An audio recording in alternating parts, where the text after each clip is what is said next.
Welcome to this Thriver's Life episode, which is all about the next stages of expansion after narcissistic abuse. Today, I want to talk to you about guilt. Guilt is a big thing. It can really hold you back. And even after dedicating yourself to your recovery from narcissistic abuse, it could still be lingering around.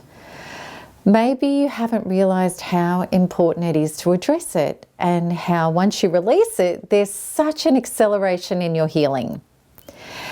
In today's episode, we're going to look at why you may still feel guilty, what the guilt is really about, and how to release yourself from it. But before we get started, I'd like to thank each and every one of you for supporting the Thriver mission and for sharing the truth that we can empower ourselves against narcissistic abuse and heal completely from it.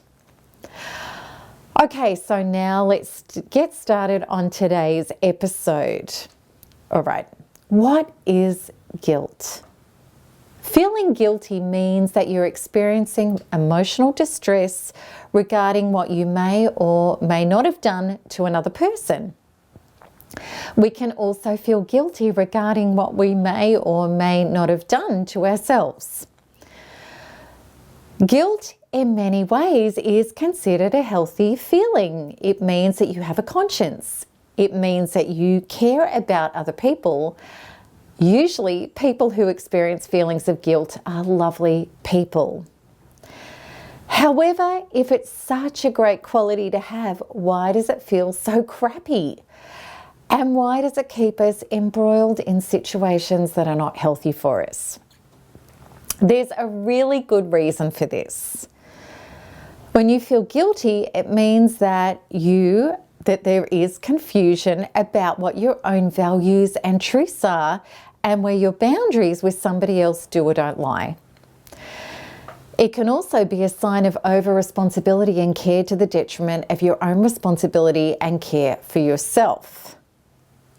The ultimate truth is that guilt is not allowing you to be true to yourself, which means that you're not able to be authentically true to others. Guilt also makes it exceedingly difficult for you to make mistakes, which all humans do, and be able to quickly be kind and honest to yourself and others about these mistakes. Guilt often brings on attacks of shame, which means that it's difficult to be open and honest about things and confront the sometimes messy and uncomfortable human interactions that we all must have in order to be part of true relationships. So let me explain more about this. Okay, and I want to talk about with this feeling wrong when valuing yourself. Let's imagine that you have somebody in your life who is disrespectful and even nasty. You know what they're saying is unhealthy for you. It feels like rubbish in your body every time you hear their damaging words. If healed up enough, you can have the difficult conversations. You can honestly tell this person what it feels like when they speak to you like this and how you would like for them to converse with you instead. If you're really healed up and being true to your soul, you know how powerful it is to offer people an opportunity to rise up into a healthier relationship with you. You also know that after asking for what you need, if they don't have the resources or the desire to do this, that you're willing to set them free so that you can honor your soul's sovereign right to be healthy.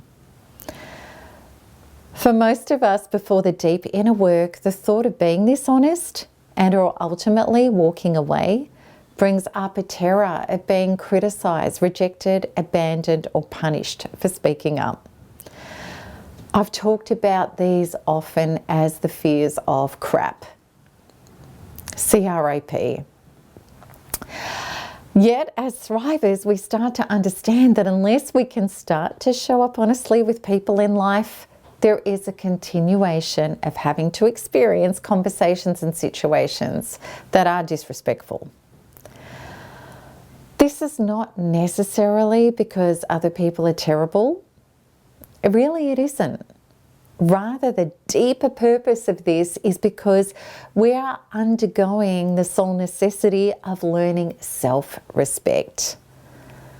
This is a deeper quantum understanding that people treat us identically to the way that we treat and feel about ourselves, and that respectful, empowered relationships can only be co-generated if we respect ourselves first. And we also understand that the evolutionary reason that we're experiencing disrespectful relationships is because we're carrying unresolved previous traumas from being disrespected in our past. Until these are cleaned up, we will receive more of the same. And this will go on until we heal those parts of ourselves and can show up in a way that inspires and generates a change to respect. Now, I promise you that all of this is leading somewhere in regard to guilt. It's deeply connected. So let's just say that you started backing away from this person who's being nasty to you. All of a sudden, you're just too busy. You make yourself scarce. You may even decide that you're unavailable or you're not home. Or maybe you even get to a point where you just say, I don't want to see you anymore. Or maybe you just start getting all passive aggressive around them. You don't engage in conversations much. You go quiet. And then guilt sets in for you and you start thinking, was I too hard on this person? Do I have a right to wipe people out of my life or start ignoring them or barely have a word to say to them? When we have entered the arena of guilt, many questions and obsessions can arise. And it may be difficult for you to get resolution and peace around what happened or is still happening with this person. What is this about?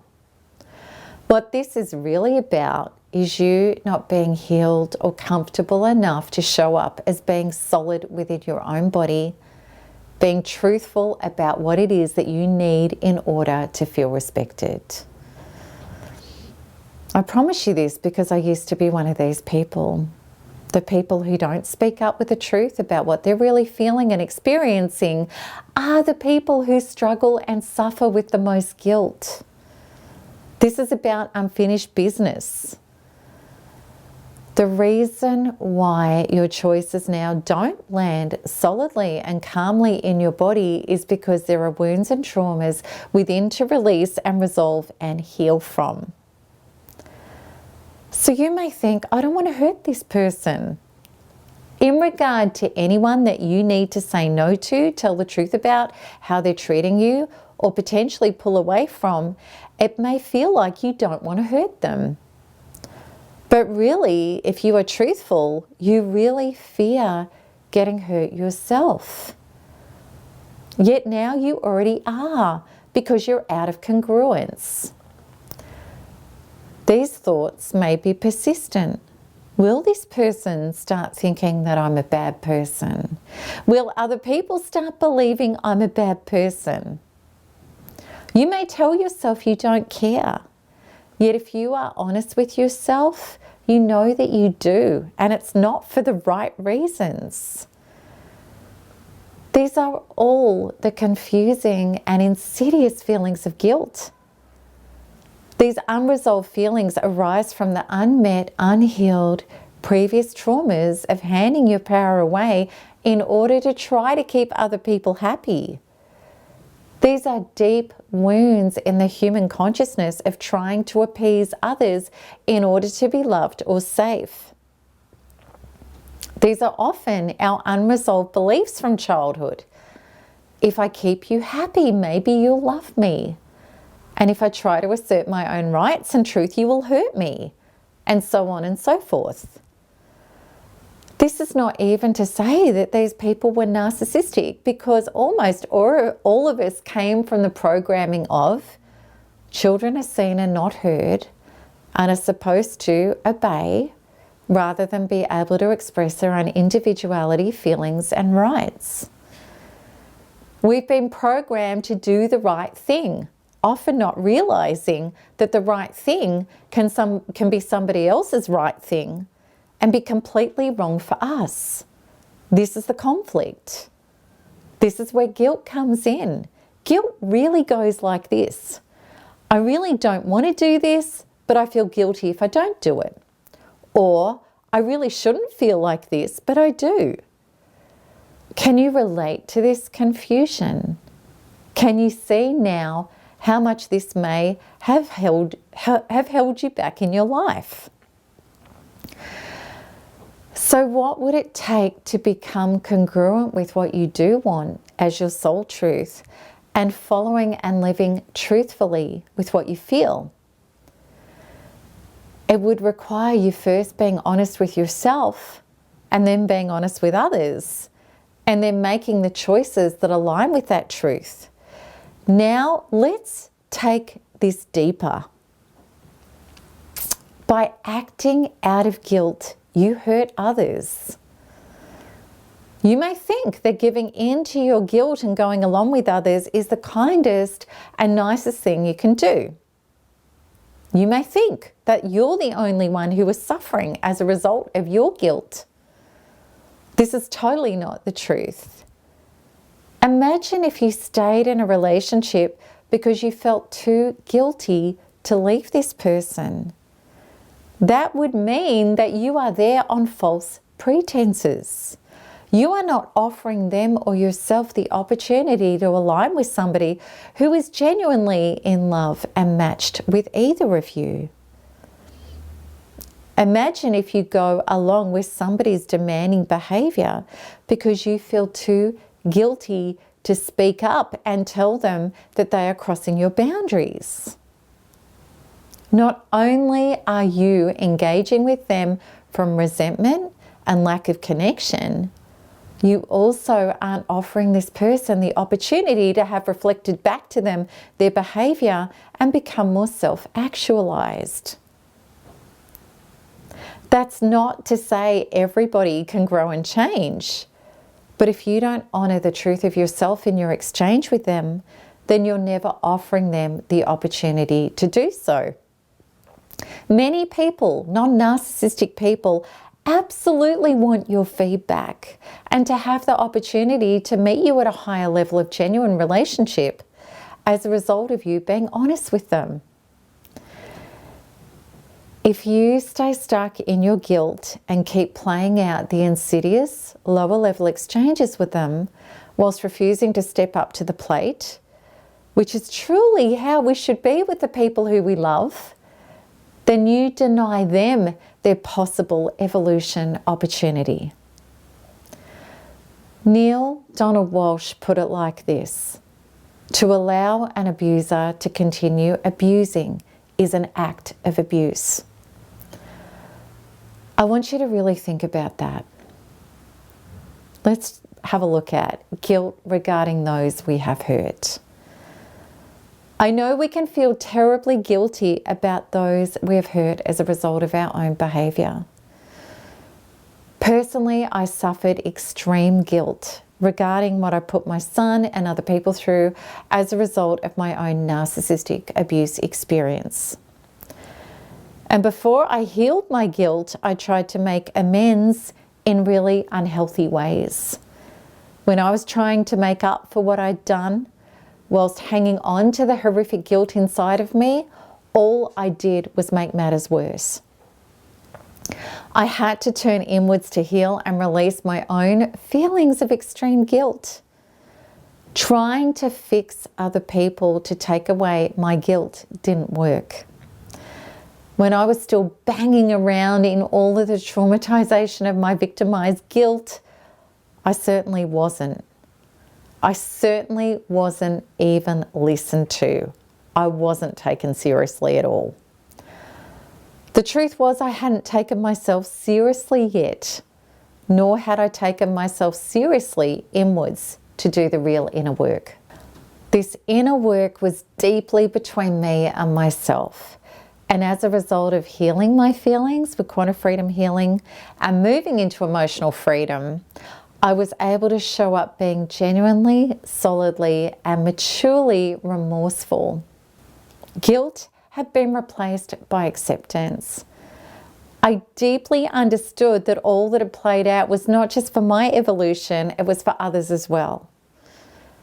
Rather than stay stuck in the trauma of the past, it was up to me to be a generative force leading by example. I discovered from this place I was easily accepted and forgiven. I also understood another phenomenon, that the deep healing on myself created a phenomenal shift in them as well. Such is the power of quantum freedom healing. Okay, so let's have a look at how to transform guilt. The other side of guilt is absolutely glorious.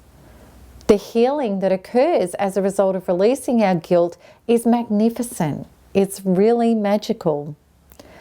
We see so many people in the NARP community have unprecedented breakthroughs and acceleration in their healing when they focus on loading up, releasing, and transforming the guilt with NARP module work. The best modules to use are Module 1, the Source Healing and Resolution module, and as always, Module 6 is powerful for guilt work, as well as releasing codependency and establishing healthy, empowered boundaries. I hope that I've inspired you to set yourself free from guilt. It's one of the most important missions you will ever have. And I'd love to help you get started on this. Please come into my free webinar where I explain to you more about this, as well as how NARP can transform your life. And I take you through a quantum freedom healing where you can start releasing your guilt immediately. To get this process started, you can click the link at the top right of this video. And as always, I look forward to answering your comments and your questions below. So, until next time, keep smiling, keep healing, and keep thriving, because there's nothing else to do. Lots of love. Bye-bye.